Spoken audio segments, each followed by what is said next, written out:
आणि त्या दगदगीमुळे दिबांच्या छातीत पाणी झालं आणि पाणी झाल्यानंतर त्यांना फ्लुरोसिसचा आजार झाला आणि त्यावेळेस त्यांना त्यांचं एक फुफ्फुस जे आहे उजवं फुफ्फुस ते निकामी झालं. अरे बापरे. वयाच्या 31व्या वर्षी दिबांवरती 1981 ला अटॅक झाला होता. दिबांचं डोकं फुटलं होतं. त्यावेळेस 84चं जे आंदोलन होतं त्या 84च्या आंदोलनामध्ये दिबांना गाडी चालवायला ड्रायव्हरच नव्हता आणि अतुल पाटील सरांचं कॉलेजचं शेवटचं वर्ष होतं. ते पूर्ण वर्षभर ते गाडी चालवायलाच होते. ओके. आणि ते गाडी चालवत असल्यामुळे त्यांना ती परीक्षा नीट देता आली नाही. नमस्कार, मी सागर राजे, प्रभात पर्व न्यूजवर आपलं सर्वांचं स्वागत करतो.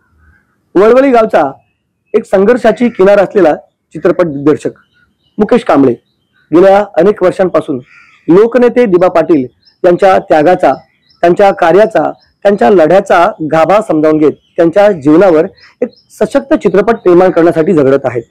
2017 साली त्यांनी या चित्रपटाची घोषणा केली, परंतु अजून मात्र चित्रपट ज्या पद्धतीनं त्याला प्रोत्साहन मिळालं पाहिजे होतं, ज्या पद्धतीनं तो सुरुवात व्हायला पाहिजे होता, तो सुरुवात होत नाही.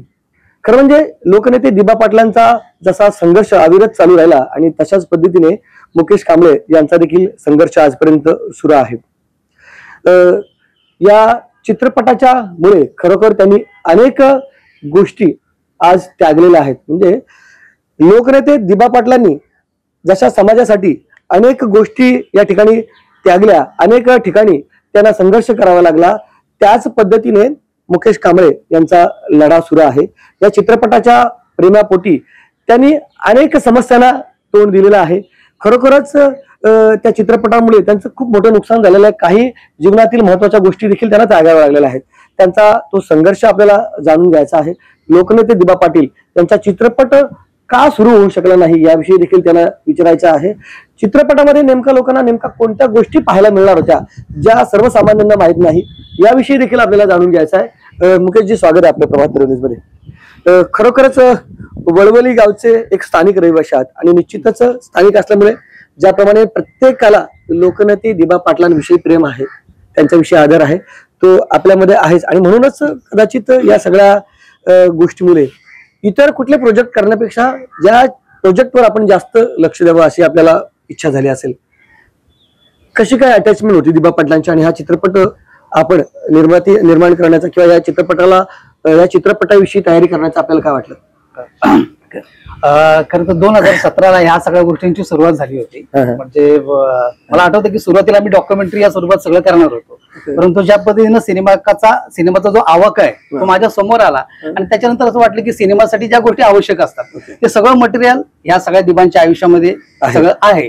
तर मग ह्यावर एक मोठ्या पडद्यावर सिनेमा यावा या दृष्टीने मग आपण सिनेमाची मांडणी सुरू केली होती. 2017ला माझ्याकडे निर्माते होते आणि मग त्यांच्या सांगण्यावर मग सिनेमा करायचं ठरलं होतं आणि मग 2017ला आपण लॉन्चिंग बरोबर केलं.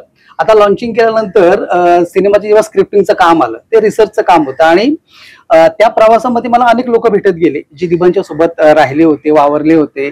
आंदोलनामध्ये जे लोक होते, शेतकरी होते किंवा इतर दिबांविषयी माहिती असणारे अनेक लोक होते, त्यांच्याकडे काही ना काहीतरी किस्से होते.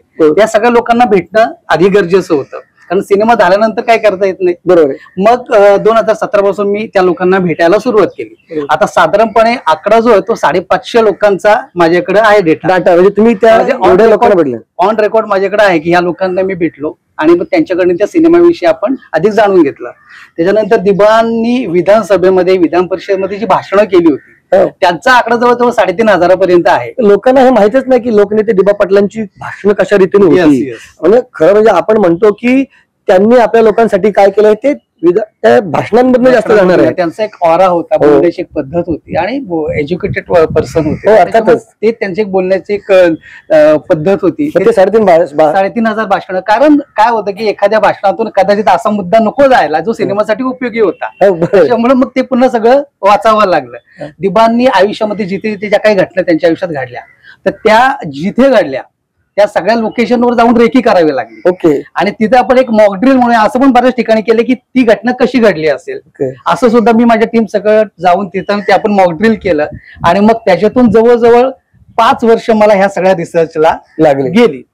आता 5 वर्ष झाल्यानंतर मधल्या काळात काय झालं की हे सगळं सांगायच्या आधी एक गोष्ट मात्र थोडीशी मी वेगळी सांगू इच्छितो की स्क्रिप्ट जी आहे मी तर तयारी केली त्याच्यावर आणि स्क्रिप्ट तयार झाली, पण हे सगळं करत असताना दिबा पाटलांची जी फॅमिली होती मग त्यांनी मला यासाठी परमिशन दिली, सिनेमाचे राईट्स दिले. आणि हे करत असताना दोन माणसांची मात्र मी आवर्जून नावं घेईन. ते म्हणजे एक म्हणजे दिबांचे जे सुपुत्र आहेत अतुल पाटील सर आणि दिबांच्या सुनबाई आहेत मनीषा पाटील मॅडम. या दोघांनी काय केलं की मला सिनेमासाठी जे काही मटेरियल हवं होतं ते मटेरियल तर मला पुरवलंच, शिवाय तासन तास बसून आम्ही सिनेमावरती स्क्रिप्टवरती डिस्कशन केलं. कारण काय आहे की बऱ्याच गोष्टी आहेत ज्या लोकांकडे येताना त्यांच्या पॉईंट ऑफ व्ह्यू येत असतात, तर त्यातलं करेक्ट काय हे जेव्हा चेक करायचं होतं तर मग दिबांची फॅमिली माझ्यासाठी करेक्ट माणसं होती. आणि मग त्यांनी ज्या पद्धतीनं तासन तास बसवून आम्ही त्या गोष्टीवर डिस्कशन केलं त्याच्यामुळे ही स्क्रिप्ट अधिक चांगली होऊ शकली. बरोबर. त्यासाठी पहिली 5 वर्ष निघून गेली. आणि त्यानंतर मग आता प्रश्न हे होता की 2019ला दुर्दैवाने माझे निर्माते वारले. आणि मग ते वारल्यानंतर मग आम्ही असं ठरवलं की आता आपल्याला तो दुसरा निर्माता शोधायचा. तर 2022 पासून तो शोध सुरू केला. 3 वर्षांमध्ये खूप लोकांना भेटलो, कोणाची उमरी झिजवले काय हा एक वेगळा चर्चेचा विषय असू शकतो. मला त्या काय खोलात जायचं नाही कारण काय पुन्हा तो वेगळा विषय होऊ शकतो.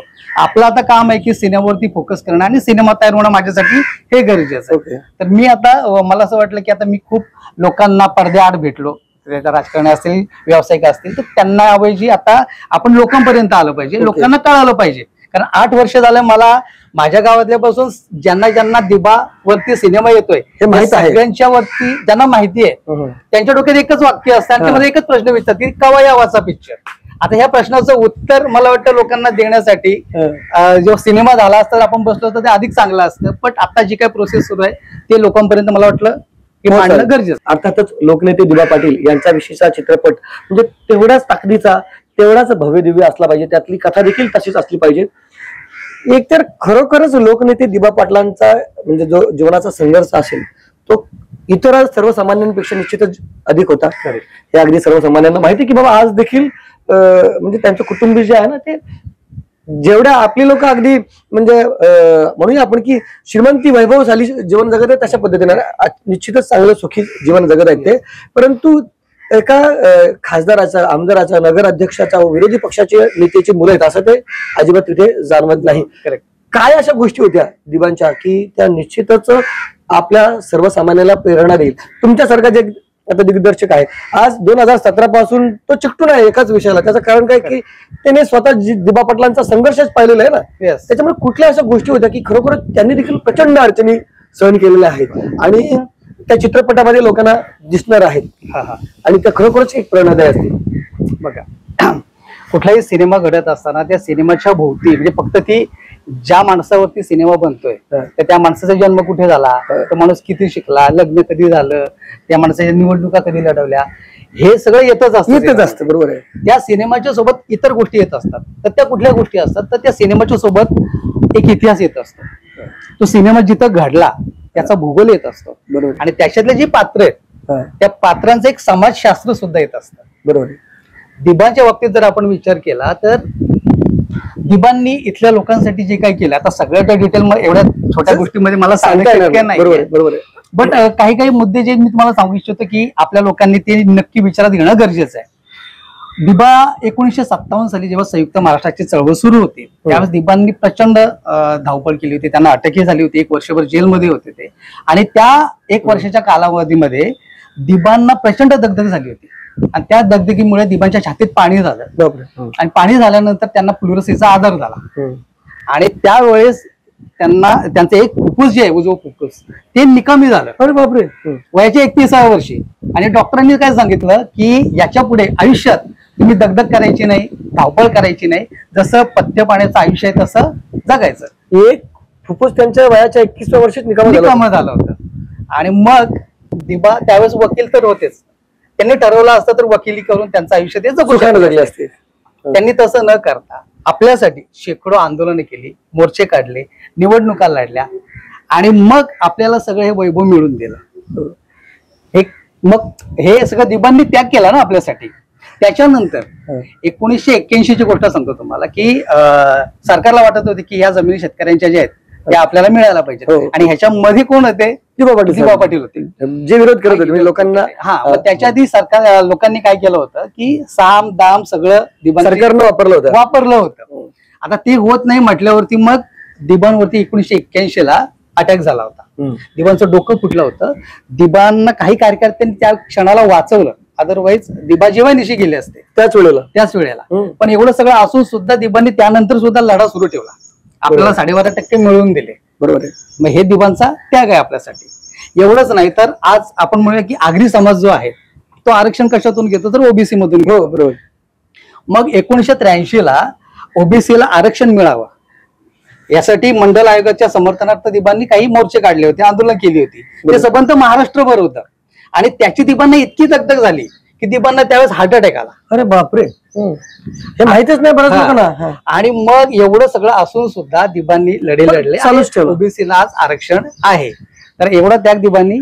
बाकी खाजगी गोष्टी आहेत म्हणजे मला माहिती आहे तुम्ही टाळू इच्छिता करायची, म्हणजे सिक्रेट असतात काही चित्रपटाचे. काय खरोखर म्हणजे चित्रपट जो आहे ना, म्हणजे आता ह्या कथा पेरल्या जातात ज्या असतात त्या इतर चित्रपटामध्ये तेवढी भव्यता नसते, परंतु सिनेमॅटिक लिबर्टी असं म्हणून ना बऱ्याच ठिकाणी अशा कथा पेरल्या जातात, भव्यता दाखवली जाते. परंतु दिबांच्या आयुष्यात मात्र खरोखरच भव्य दिव्यता होती, खरोखरच संघर्ष होता. खासगी जीवनात देखील ते स्वतः आमदार खासदार सगळं असताना देखील घरात नेहमी आर्थिक अडचणी असायच्या असं मी ऐकलेलं आहे. पण ते दिसतात लोकांना, काय सांगायला नको. सांगता येतील का थोडे किस्से प्लीज? म्हणजे लोकांना कळू द्या की आपण आज आपण म्हणजे त्यांच्या नावानं आज जगत आहोत. बंगले तुमचे मोठ्या मोठ्या झाल्या, गाड्या झाल्या, त्यांची नावं असे असतील की आता ते म्हणजे ते सांगायला नको अशा पद्धतीच्या गाड्या आहेत तुमच्या. परंतु त्या दिबा पाटलांचा आहेत, त्यांना किती कष्ट करावे लागलेले आहेत एका कुटुंबाप्रमाणे. म्हणजे एखादा आई वडील आपल्या मुलांना चांगलं शिक्षण मिळावं, चांगलं भविष्य त्यांचं घडावं यासाठी किती कष्ट करतो. ते दिबा पाटलांनी संपूर्ण समाजासाठी एक पिता म्हणून खाल्लेले आहेत, एक कुटुंब प्रमुख म्हणून खाल्लेले आहेत नाही का?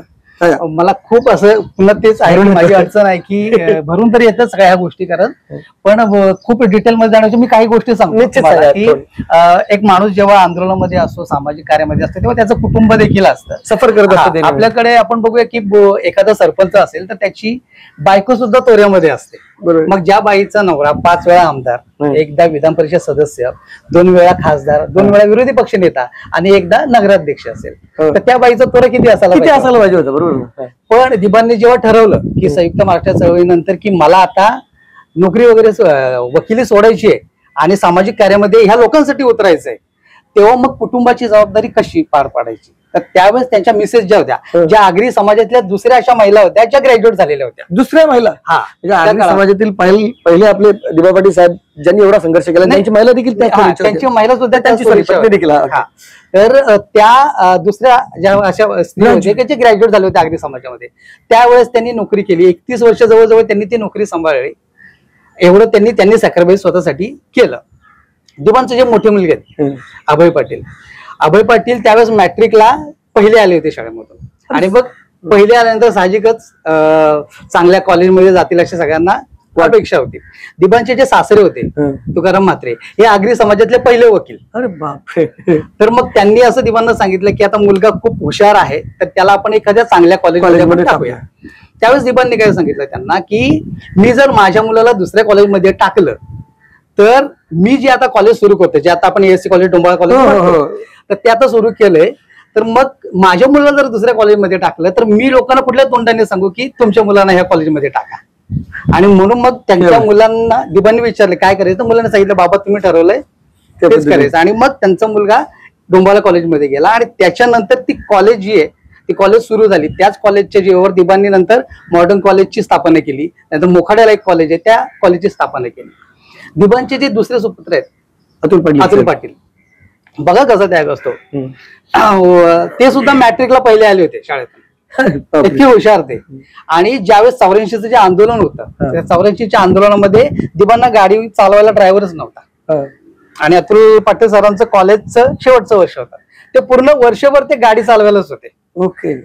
आणि ते गाडी चालवत असल्यामुळे त्यांना ती परीक्षा नीट देता आली नाही, त्यांना ती डिग्री. हुशार होते येस, तरी पण त्यांना ते मिळवता आली नाही. त्याच्यामुळे मग त्यांना पुढे जॉब साठी सफर करावा लागला. तर हा त्याग जो आहे तो त्यांनी केलेलाच. अजून खूप गोष्टी आहेत ज्या मला इथे सांगता येणार झालेत. म्हणजे आवडल्यासारखं होतं. ठीक आहे, मलाही माहिती आहे. तर म्हणजे इव्हन आता ते सांगत नाही, पण मला मी कोणाचं नाव घेणार नाही काय नाही. एकदा त्यांच्या घरी म्हणजे खूप मोठे ग्रस्त आले होते, साखर देखील नव्हती, ते दुसऱ्याकडनं आणावी लागली होती, अशी परिस्थिती कुणाची तर म्हणजे खासदार, आमदार, नगराध्यक्ष अशा असलेल्या माणसांची.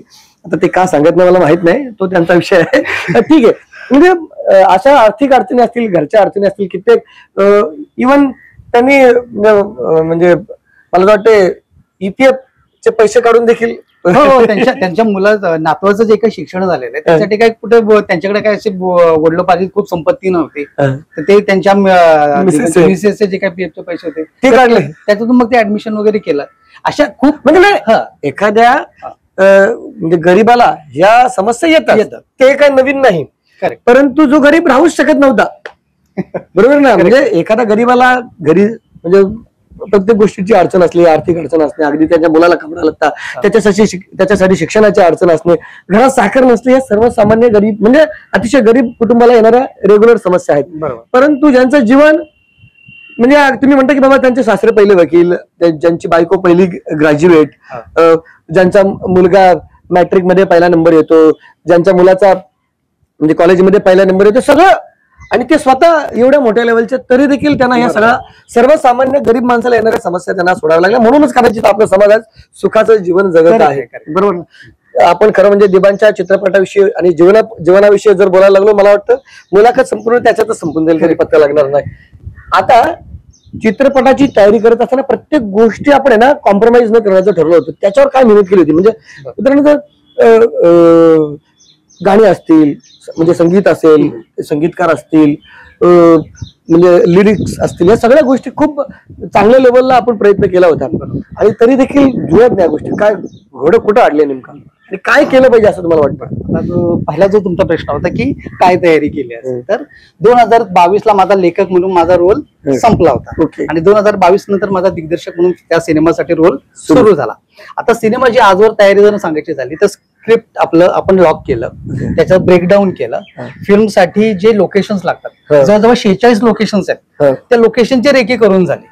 फिल्मसाठी प्रोडक्शन टीम लागते, कॅमेरामॅन पासून ते अगदी VFX पोस्ट प्रोडक्शनचं जे सगळं काम आहे तिथपर्यंत प्रोडक्शन टीम निवडून झालेली, आणि सगळे नामांकित आहेत इंडस्ट्रीमध्ये, जे आजवर खूप चांगल्या चांगल्या सिनेमासाठी त्यांनी काम केलेलं आहे.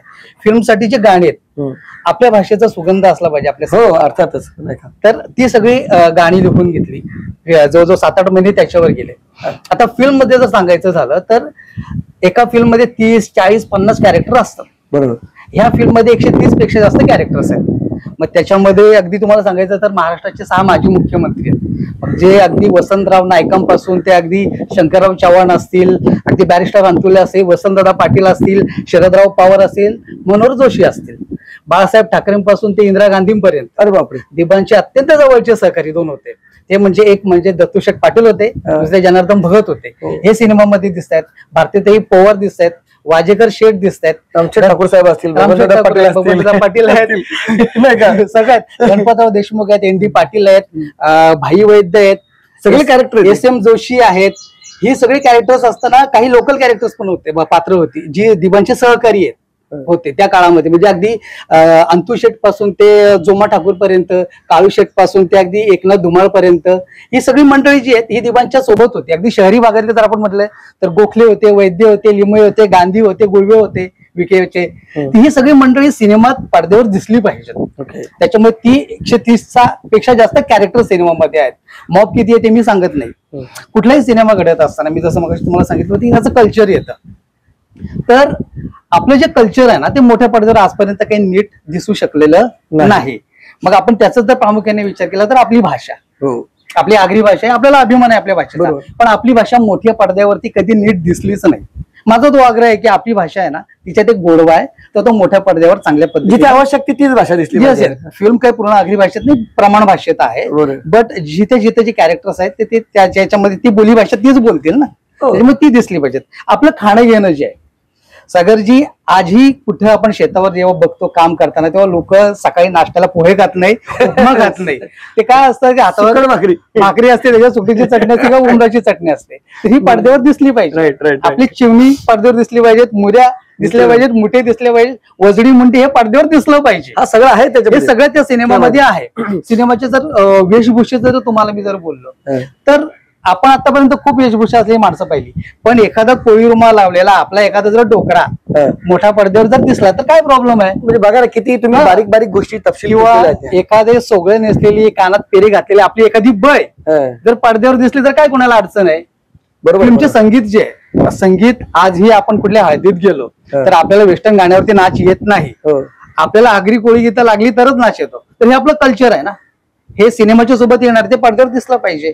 ढवला जे ते मोठ्या पडद्यावर दिसलेच नाही, लोकांनी ऐकलंच नाही कधी. प्रत्येक गोष्टी तुम्ही बारीक बारीक चित्रपटाला जोडून म्हणजे कथानकाशी सुसंगत असले सगळे प्रसंग त्याला तुमच्याकडे तो स्टॉक आहे. बरोबर. तर ते सिनेमात आहे सगळं आणि ते पडद्यावर यावं अशी माझी इच्छा आहे. आता लोकांना मला एवढंच सांगायचं की जर दिबा नसते तर मे बी कदाचित आपण इथं नसतो. ते सांगायचं कारण असं आहे की 1970च्या आधी सरकारचे जे धोरण असतं तेच ते पुढे फॉलो करत असतात. 1970च्या आधी काय धोरण होतं सरकारचं की एखाद्या ठिकाणी प्रोजेक्ट येत असेल तर तिथे लोकांना उचलायचं आणि दुसऱ्या ठिकाणी शिफ्ट करायचं. जसं कोयना म्हणजे कोयना धरणाचे जे प्रकल्पग्रस्त आहेत त्या त्यांच्या मूळ ठिकाणावर इकडे तिकडे आहेत, म्हणजे आपल्या रायगड जिल्ह्यामध्ये असतील, कुठे ठाण्यामध्ये असतील, तर तशाच पद्धतीने आपली लोक कुठेतरी आता ही असतील कुठे असतील. नवी मुंबई जी आहे ती बनवत असताना शासनाचं असं ठरलं होतं की ही जी 95 गावं आहेत अगदी वाशीपासून ते पनवेलपर्यंत आणि पनवेलपासून ओरमपर्यंत ही जी 95 गावं यांना उचलायचं आणि सोलापूरमध्ये शिफ्ट करायचं.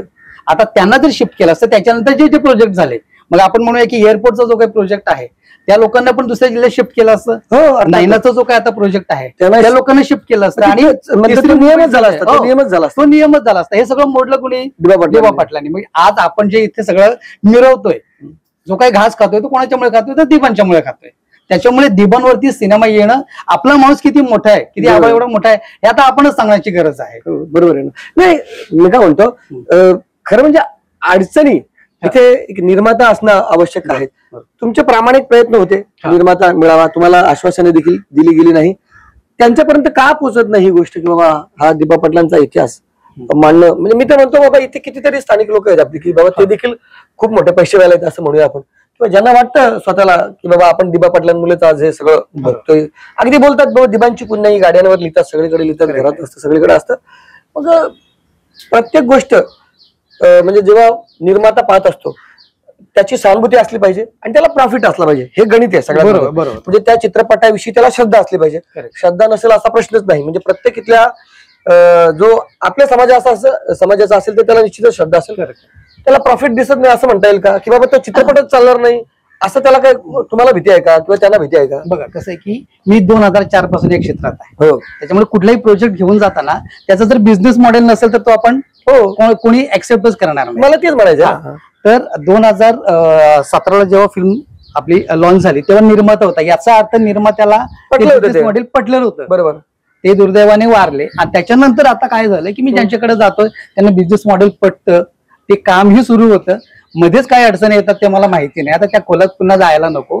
पण जे काय आताचं जे काय काम होतं गेल्या 3 वर्षामध्ये ज्या लोकांना मी भेटलो ते पडद्याच्या मागे होतं. आता मग मला असं वाटतं की हे कुठवर असं हे करत सर्व्हाइव्ह करण्यापेक्षा आपण एकदा लोकांपर्यंत येऊया. लोकांना जर ह्या गोष्टी जर माहिती झाल्या की फिल्मसाठी ह्या सगळ्या अडचणी येतात आणि मग उभं राहणं गरजेचं आहे तर लोक उभं राहतील. म्हणून मग हा सगळा अट्टास आहे की लोक त्याला ठीक आहे ना. अर्थातच मुख्य आता मुद्द्यावर आपण येऊया की कशा रीतीने लोकांना या सगळ्या गोष्टीमध्ये तुमच्या सोबत राहणे गरजेचं आहे. कोण चित्रपट निर्माते असेल तुम्ही त्यांना काय आश्वासन देऊ शकाल की बाबा हो हे प्रोजेक्ट खरोखरच एक कमर्शियल प्रोजेक्ट आहे. म्हणजे जरी देखील दिबांचा संघर्ष मांडायचा असला तरी देखील तुम्ही त्याच्यामध्ये कुठेही अडचणीत येणार नाही असा विश्वास असला पाहिजे माणसाला. बरोबर. काय नेमकं सांगाल तुम्ही?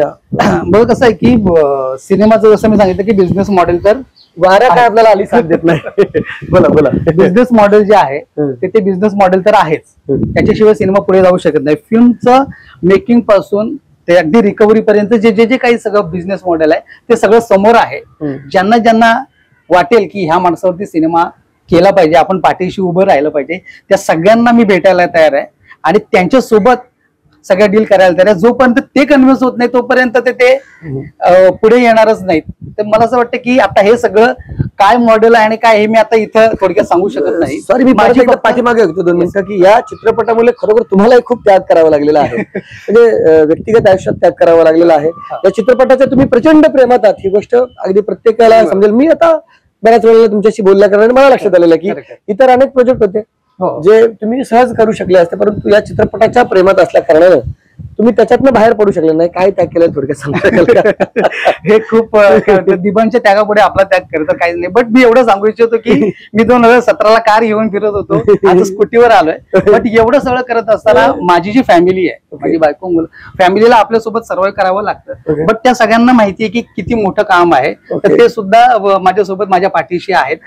मी माझ्याविषयी खूप आता अधिक म्हणजे सैराट वगैरे चित्रपट निर्माते किंवा चित्रपट दिग्दर्शक लोकांनी त्यांचाही संघर्ष म्हणजे आता ऐकून असतील कदाचित, तो संघर्ष तुमच्याही आयुष्याला लागलेला आहे. मी सांगू का की फिल्म मध्ये एक तो डायलॉग आहे की दिबा या नावातच संघर्ष आहे. ओके, त्यातला थोडा संघर्ष आपल्या वाटेला जर आला तर हरकत काय. चित्रपटच जर दिबांचा असेल तर अर्थातच त्याला संघर्ष नसेल तर ती मजाच नसणार आहे, असं नाही का?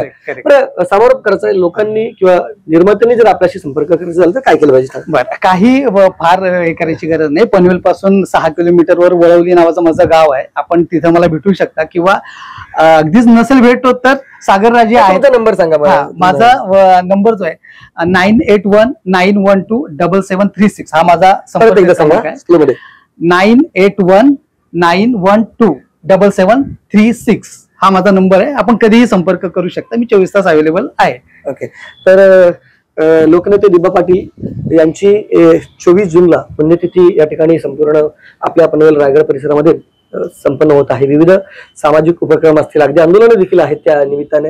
आणि त्या पार्श्वभूमीवर लोकनेते दिबा पाटील साहेबांचा जीवनाचा काही भाग देखील तुम्हाला समजावा, चित्रपटाचा म्हणजे संघर्ष काय चालू आहे मुकेश कांबळे यांच्या पाठीशी तो देखील समजावा. आणि खरोखरच आपल्या समाजाला किंवा आपल्याला वाटत असेल की आपल्या समाजाचा हा नेता संपूर्ण म्हणजे महाराष्ट्रात नाही तर संपूर्ण देशात माहीत झाला पाहिजे त्यांनी काय संघर्ष केला, याविषयी जर तुम्हाला वाटत असेल की खरोखरच आपण देखील त्याच्यामध्ये योगदान देऊ शकलो, तर निश्चितच मुकेश कांबळे यांच्याशी तुम्ही संपर्क साधा आणि आपलं देखील योगदान यामध्ये द्या, असंच या ठिकाणी आपल्याला सांगावं असं मला वाटतं. आपल्याला ही मुलाखत कशी वाटली याविषयीची आपली प्रतिक्रिया अवश्य नोंदवा. व्हिडिओ जर्नलिस्ट यासिन खानसह सागरराजे, प्रभात पर्व न्यूज करता. धन्यवाद.